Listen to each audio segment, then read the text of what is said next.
Swayam Prabha. Digital India. Educated India.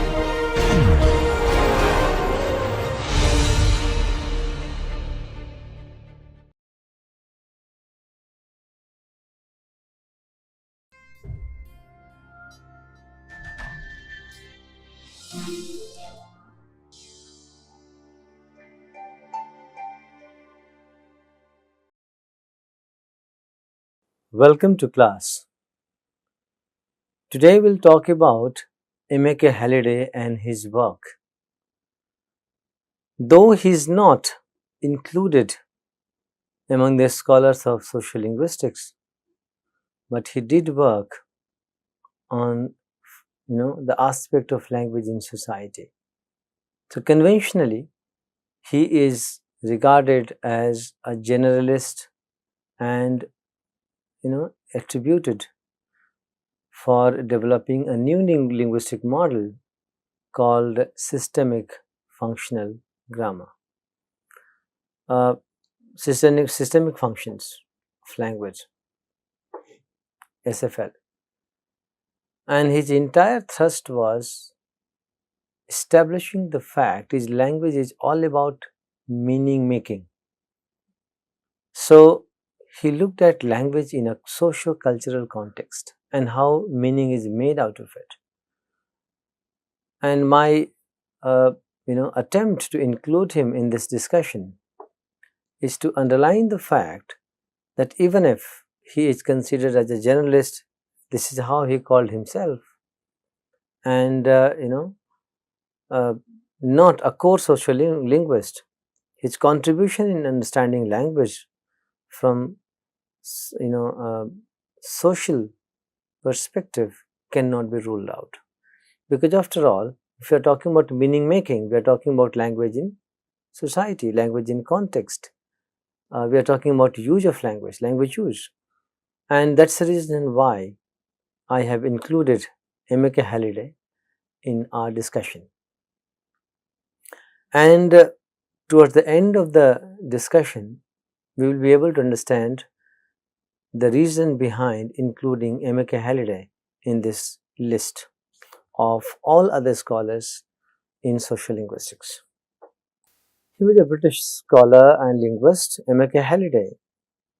The full name is Michael Alexander Kirkwood Halliday, popularly known as MAK Halliday, was born on 13th April 1925 and died on 15th April 2018. He developed the internationally influential systematic functional linguistics, that is called SFL model. Halliday described language as a semiotic, but not in the sense of system of sign, but a systematic resource for meaning. He defined linguistics as the study of how people exchange meanings by languaging. Halliday always described himself as a journalist who looked at language from every possible vantage point and presented his work as wandering the highways and byways of language. But he said that to the extent that I favored any one angle, it was the social language as a creature and creator of human society. And perhaps this is the vantage point why I wanted to include MAK Halliday in this list. Halliday's model describes grammar explicitly as how meanings are coded into structures in both spoken and written modes in all varieties and registers of a language. So meaning is encoded in the structure, right? This is what he believed, and he believes that three strands of grammar operate simultaneously. And what are these three strands? Number one, the interpersonal exchange between speaker and listener, writer and reader. Number two, representation of our outer and inner worlds. And number 3, the wording of these meanings in cohesive spoken and written texts from within the clouds up to whole text. So he situates meaning in the structure. Meaning is embedded in the structure. So form and function both are embedded in each other. And perhaps you can recall the broader argument of Dalheim's communicative competence, which comes close to it. So they're not so different. And both stand in opposition to Chomsky's idea of computational aspect and abstract structure of language in human mind.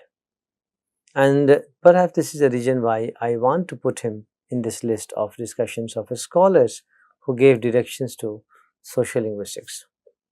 Halliday's seminal Introduction to Functional Grammar started a new research in the discipline and related pedagogical approaches.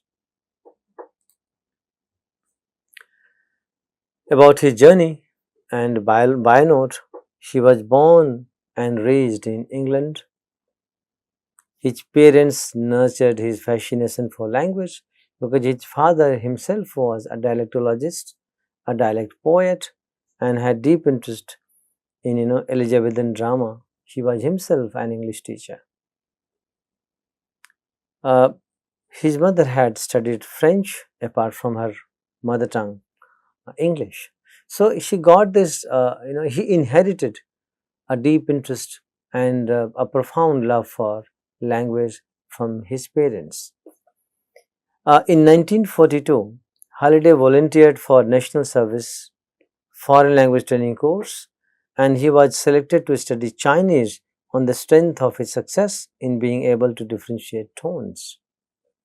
After 18 months of training, he spent a year in India working with Chinese intelligence unit during counterintelligence work, and in 1945 he was brought back to London to teach Chinese. He took a BA honors degree in modern Chinese language and literature, what is Mandarin we call, through the University of London's program, which was an external degree program that required students to study at the location. So he studied in China and got a degree from University of London. He then lived for 3 years in China for further study and exposure, and he worked with many Chinese scholars. He received his PhD degree in Chinese linguistics at Cambridge University. And after spending more than 13 years with language, he changed his field to a specialization to linguistics and developed systemic functional linguistics that we talked about, SFL, adding to and elaborating on the foundations laid by his British teacher J.R. Firth and a group of European linguists of the early 20th century. They belonged to Prague School. So they all had a deep impact on his understanding of language and his handling of language, development of SFL, and switching from Chinese studies to core linguistics as a specialization. His seminal paper in this model, SFL model, was published first in 1961, and he kept on developing the model. Halliday's first academic position was an assistant lecturer in Chinese at Cambridge University from 1954 to 1958. In 1958, he moved to Edinburgh, where he was lecturer in general linguistics until 1960 and reader from 1960 to 1963. From 1963 to 1965, he was the director of Communication Research Centre at the University College London. During 1964, he was also Linguistic Society of America professor at Indiana University. From 1965 to 1971, he was professor of linguistics at University of California. In 1972-73, he was a fellow at the Center for Advanced Study at Behavioral Sciences, Stanford. In 1973 and 74, he became professor of linguistics at University of Illinois, Urbana. In 1974, he briefly moved back to Britain to be professor of language and linguistics in Essex University. In 1976, he moved to Australia as foundation professor of linguistics at the University of Sydney, where he remained until he retired in 1987. And while he was at University of Sydney, he founded a Sydney school, a genre-based literacy pedagogy, in 1979 at the Working Conference on Language in Education. Moving on from his bio note to the meaningful work, inspiring work he produced. He worked in multiple areas of linguistics, both theoretical and applied, and was especially concerned with applying the understanding of basic principles of language to the theory and practice of education. In 1987, he was awarded the status of Emeritus Professor of University of Sydney and Macquarie University, Sydney. He has honorary doctorates. He was bestowed upon honorary doctorates from various universities, to name a few: University of Birmingham, 1987, York University, 1988, the University of Athens, 1995, Macquarie University, 1996, Lingnan University, 1999, and Beijing Normal University, 2011. And all these honorary doctorates bestowed upon him are the testimony of his immense contribution to the field of linguistics and understanding language as meaning-making enterprise. Going through few selected works, I will mention his systemic functions of language later on in the lecture, but let us first survey some important works he produced, and they are published, available in Google Books, and printed and reprinted multiple editions. So these later year corresponds their later editions. 1968, 67, 68, he published Notes on Transitivity and Theme in English, Part 1, 2, 3 in Journal of Linguistics. In 1973, Explorations in the Functions of Language. In 1975, Learning How to Mean. In 2004, An Introduction to Functional Grammar, 3rd edition. 2002, Linguistic Studies of Text and Discourse. 2003, On Language and Linguistics. 2005, On Grammar. 2006, The Language of Science. 2006 again, Computational and Quantitative Studies. And in 2008, Intonation in the Grammar of English.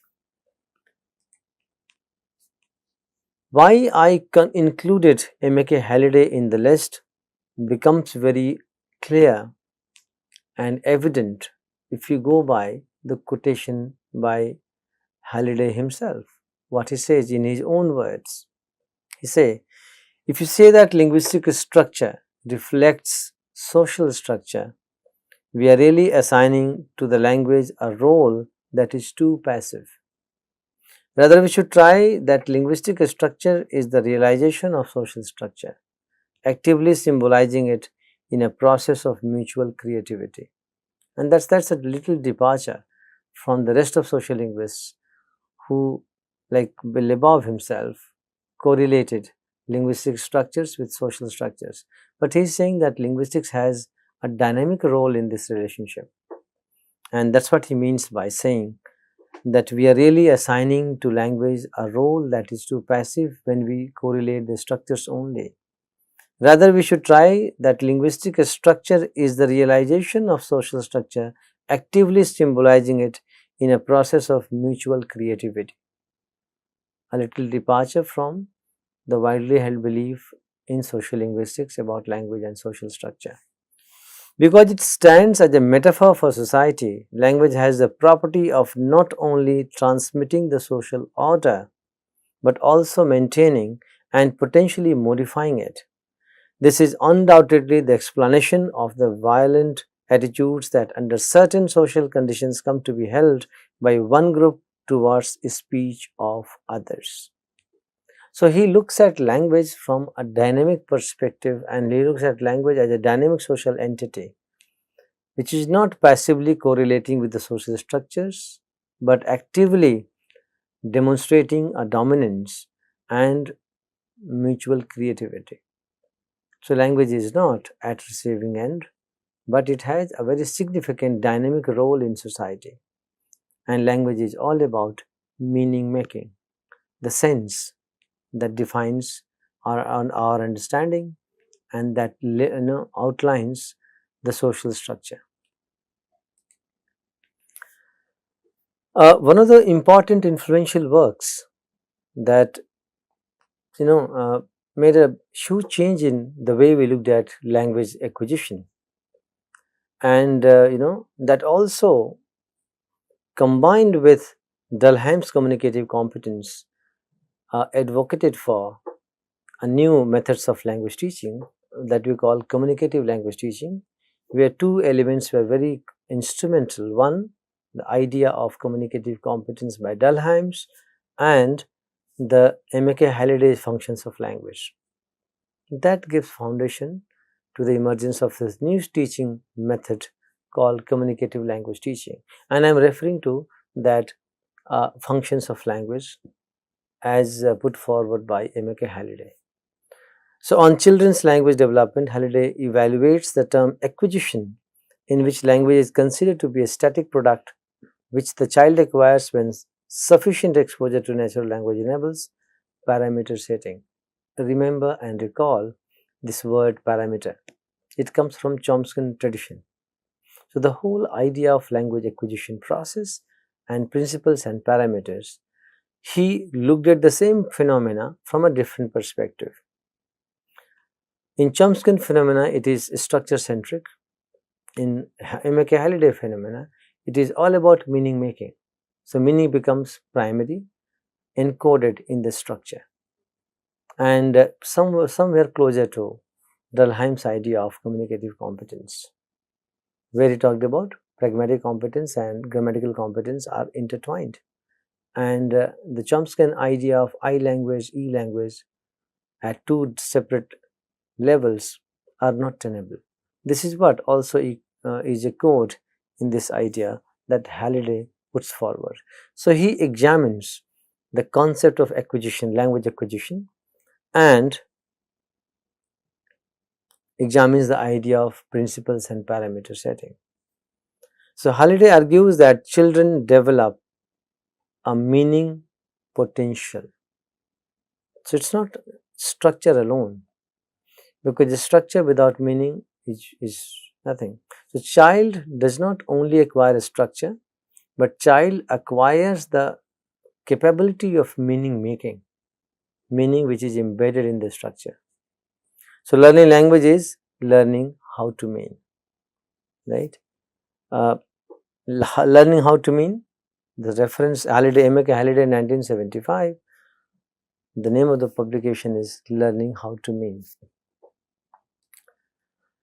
In 75, he identifies 7 functions that language has for children in their early years.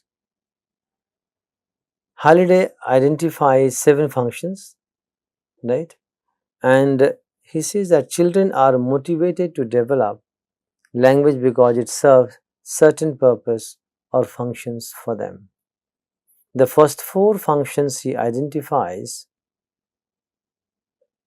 help the child to satisfy physical, emotional, and social needs. Halliday calls them instrumental, regulatory, interactional, and personal functions.